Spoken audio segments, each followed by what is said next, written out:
आप उन लोगों से भी पूछे जो जेल में बैठे हुए हैं कि आपने हमारे सूबे के लिए, केपीके के लिए क्या किया है, क्या किया है। आज कौन सा वो तीर चला के, तो तीर मार के आज पंजाब के अंदर दाखिल होने की कोशिश करते हैं, क्या क्या उन्होंने किया वहां पर। आज उनकी हुकूमत से पूछे, वहां तो अस्पतालों में इलाज के लिए फैसिलिटीज नहीं है, बेसिक फैसिलिटीज नहीं है, वरना यहाँ लोग आके यहाँ क्यों इलाज करवाते हैं।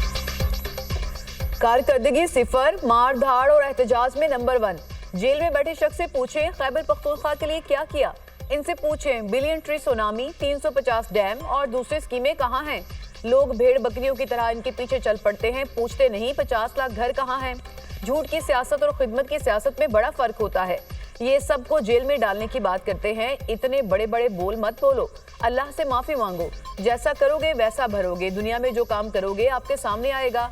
ये लोग पंजाब में आंसू गैस के शेल लेकर आते हैं। पंजाब पुलिस को डराने के लिए जत्थे लाए जाते हैं। क्या तुम पंजाब और खैबर पख्तूनख्वा की लड़ाई और खून खराबा करना चाहते हो।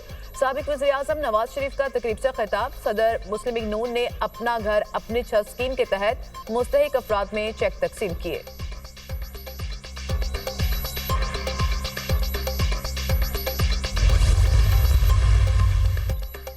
किसी की गालम गलोच का जवाब नहीं देना चाहती। मेरी तरबियत ऐसी नहीं, ना मेरे पास वक्त है कि फजूल बातों के जवाब दूं। पंजाब के अवाम ने इनकी कॉल पर नहीं बाहर निकले। ये खैबर पख्तूनख्वा से लोग पकड़ पकड़ कर लाए। लाहौर में इन्होंने जलसा किया और पूरे पंजाब से 2000 लोग निकले। इन्होंने इतना ड्रामा किया लेकिन कुछ नहीं हुआ। रास्ते में इन्होंने गाड़ियों को नुकसान पहुंचाया। पंजाब पुलिस के एहलकारों पर हमला किया। क्या पंजाब पुलिस के एहलकारों की जानें मुफ्त में आई हैं। मरियम नवाज का जारहाना अंदाज। जेल से एक कॉल आ रही है और लोग दिलचस्पी नहीं ले रहे। कभी सुना है इसने जेल से कहा हो कि खैबर पख्तूनख्वा के लोगों को दवाई देनी है, घर बनाकर देना है। कभी सुना है जेल से अवाम के लिए कोई पैगाम आया हो। जेल से अवाम के लिए कभी कोई हुक्म नहीं आया, बस एहतजाज की कॉल आई क्योंकि ऐसी ट्रेनिंग नहीं हुई। सियासत की इजाज़त मिल सकती है, दहशतगर्दी की इजाज़त नहीं मिल सकती। जेल से कभी हेल्थ कार्ड का पैगाम नहीं आया। हमेशा कहा गया कि यहाँ आग लगा दो, एहतजाज करो, मार धाड़ करो। आपने तालीम, इलाज, रोजगार के लिए आना है तो मेरे सूबे के दरवाजे खुले हैं। अगर आपने एहतजाज, तोड़ फोड़ या आग लगाने के लिए आना है तो ये नाकाबिले बर्दाश्त है। ये जल्द किस्सा पारी ना बन जाएंगे। इस मुल्क को आगे बढ़ने दो। वज़ीर-ए-आला पंजाब मरियम नवाज का तकरीब से खिताब।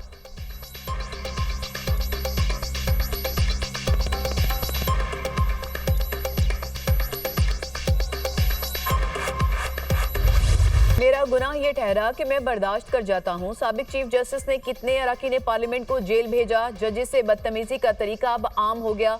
फुल कोर्ट से मुझे कोई मसला नहीं। लोगों को यहाँ मर्जी के बेंच की आदत है। वो जमाने चले गए, अब शिफाफियत आ चुकी।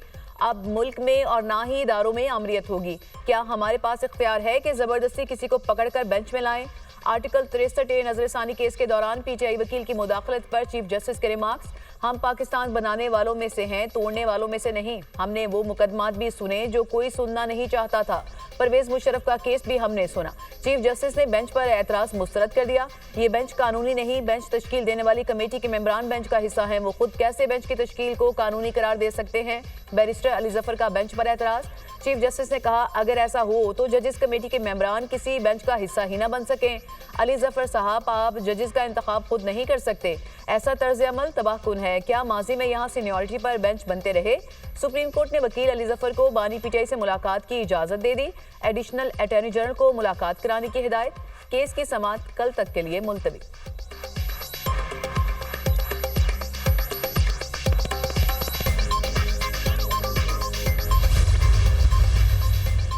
आर्टिकल 63 की समाअत के दौरान सुप्रीम कोर्ट में तलखी। वकील मुस्तफिन कासमी की जजेस को धमकी। बाहर 500 वकला खड़े हैं।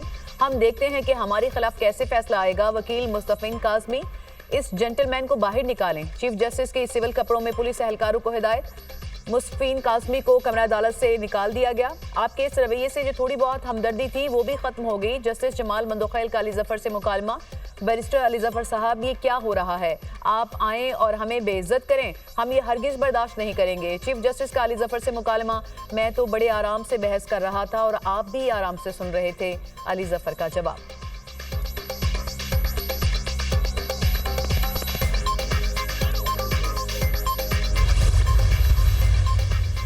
सेनेटर इरफान सदीकी की सरबराह जेजुआई मौलाना फजल रहमान से इस्लामाबाद में मुलाकात। मुल्की सियासी सूरत हाल पर तबादला ख्याल। मुलाकात में मौलाना असद महमूद, असलम कौरी और सलमान गिलानी भी मौजूद।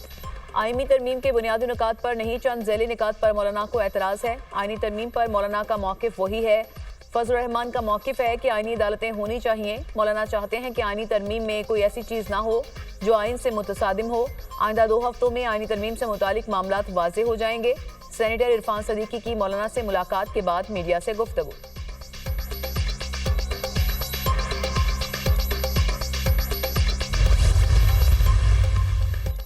पीटीआई की हुकूमत में मईशत से खेल खेला गया। मुल्क को संभालने में 2 साल लगे हैं। पीटीआई के गलत फैसले ठीक करने में वक्त लगेगा। मिसाक जमहूरियत में जजेस की सिलेक्शन का तरीकाकार तय है। वज़ीर आला सिंध मुराद अली शाह का तकरीब से खिताब।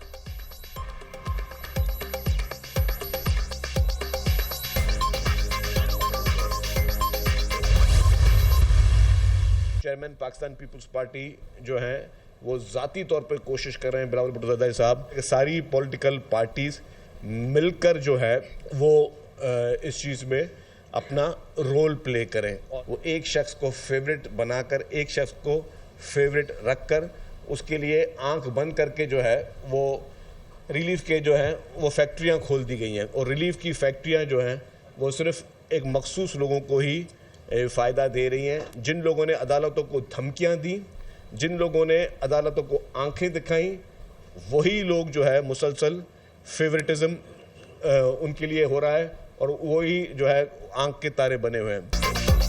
अदालतें ज़ाती पसंद और ख्वाहिश पर नहीं, कानून के मुताबिक फैसले करती हैं। बिलावल भुट्टो आईनी तरमीम पर इत्तेफाक राय पैदा करने की कोशिश कर रहे हैं। मिसाक जमहूरियत में आईनी अदालत शामिल है। आईनी अदालत का क़याम बहुत ज़रूरी है। सिर्फ मखसूस लोगों को नहीं, सबको इंसाफ मिलना चाहिए। बानी पीटीआई को हर तरीके से गैर कानूनी रिलीफ दिया गया।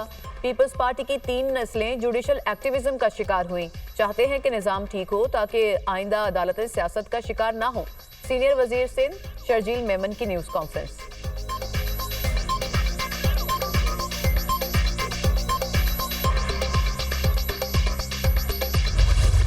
ईरान का इसराइल पर मिसाइलों से हमला, 200 से ज़ायद बैलिस्टिक और क्रूज मिसाइल दाग दिए। तेल अवीव में धमाके, पूरे इसराइल में सायरन बज उठे। शहरियों में खौफ व हरास, बंकरों में छुप गए। ईरान ने मिसाइल हमले की वीडियो जारी कर दी। इसराइल के 3 एयरबेस और दीगर तंसीबात को निशाना बनाया। 80% मिसाइल अहदाफ पर गिरे। इस्माइल हनिया और हसन नसरुल्लाह की शहादत का बदला ले लिया पासदारान इनकलाब। ईरानी जनरल ने कहा, सबसे जदीद मिसाइल इस्तेमाल नहीं किए। इसराइल की मदद करने वाले ममालिक के मफादात भी निशाने पर होंगे। ईरान के 180 मिसाइल फिजा में ही मार गिराए। हमलों में कोई जानी नुकसान नहीं हुआ, सहूनी फौज का दावा। अमरीकी मीडिया के मुताबिक ईरानी मिसाइल मोसाद हेडक्वार्टर से सिर्फ 1 किलोमीटर दूर गिरे। ईरानी मीडिया का कहना है कि मिसाइल हमलों में F-35 तैयारों के अड्डे, एयरबेस को निशाना बनाया गया। हाइपरसोनिक बैलिस्टिक मिसाइलों से अहदाफ को नुकसान पहुंचाया।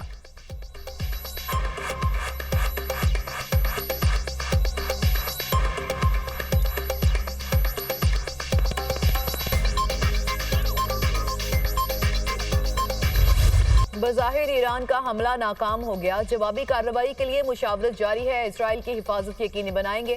अमरीकी सदर जो बाइडन का अमरीकी फौज को इसराइल का दिफा करने का हुक्म कहा। खित्ते में अमरीकी एहलकारों की हिफाजत भी यकीनी बनाएंगे। कौमी सलामती के इजलास में अमरीकी सदर और नायब सदर को तफसीली ब्रीफिंग दी गई। अमरीकी वज़ीर दिफा का इसराइली हममंसब को फ़ोन। ईरान के हमलों से मुतालिक मालूमात का तबादला।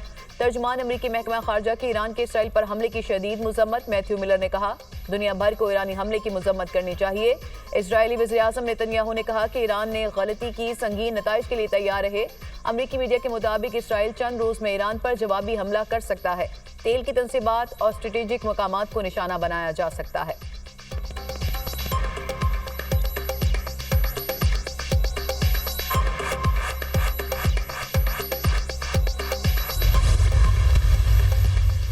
इसराइल ने होश के नाखून ना लिए तो अगला हमला इससे कहीं ज्यादा तकलीफ दे होगा। ईरानी सुप्रीम लीडर आयतुल्लाह खामनाई का नेतन्याहू को इब्रानी जुबान में सख्त पैगाम।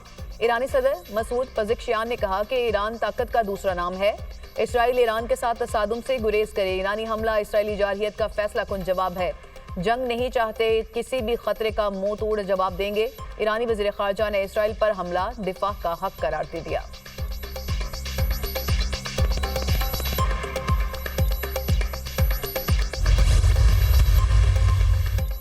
वज़ीर दाखिला मोहसिन नकवी की ज़ेर सदारत शंघाई ताउन तंजीम सरबराही इजलास की तैयारियों के हवाले से इजलास। SCO सरबराही इजलास के हवाले से सिक्योरिटी इंतजामात का तफसीली जायजा। समिट के मौके पर फूल प्रूफ सिक्योरिटी को यकीनी बनाने के लिए लाहे अमल की मंजूरी। मोहसिन नकवी ने कहा, शंघाई ताउन तंजीम की सरबराही का इजलास पाकिस्तान में इनकाद इंतहाई अहमियत का हामिल है। फूल प्रूफ सिक्योरिटी यकीनी बनाने के लिए पाक फौज, रेंजर्स, FC और पंजाब पुलिस की इजाफी नफरी तैनात की जाएगी। SCO कॉन्फ्रेंस के मौके पर इस्लामाबाद को खूबसूरत बनाया जाएगा।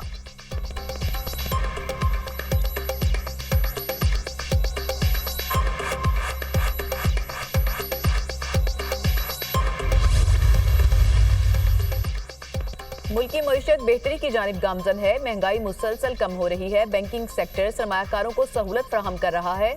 मुल्क में मैक्रो इकनॉमिक इस्तेहकाम आया। पायदार मुआशी इस्तेहकाम के लिए बुनियादी इस्लाहात लाना होंगी। हमें इकनॉमिक सर्वे की भी जरूरत है। वज़ीर खजाना मोहम्मद औरंगजेब का तकरीब से खिताब। कहा, प्राइवेट सेक्टर को मईशत को लीड करना होगा। मुल्क में टैक्स फाइलर्स की तादाद में इजाफा हुआ।